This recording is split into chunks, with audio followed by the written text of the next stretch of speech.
உட்கார்ந்து பேசுதம்மா அது உட்கார்ந்து பேசையிலே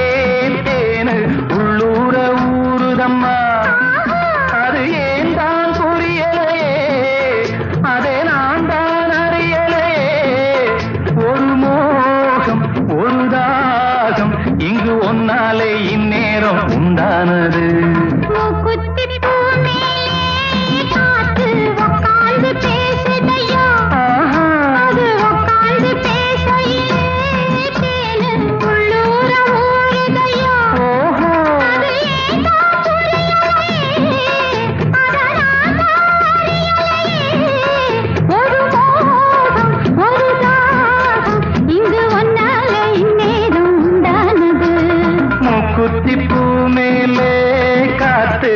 உட்கார்ந்து